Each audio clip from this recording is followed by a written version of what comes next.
चाहिँ सृजनलाई उयो पठाउनु के भन्नु र साउदो फेराएर खानु खानु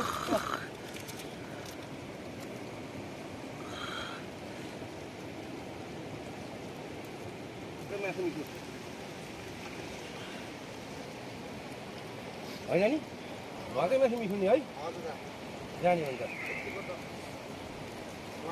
है भाइ टेस्टी अर्कै हुन्छ नि त घरकै मासु मिठो नि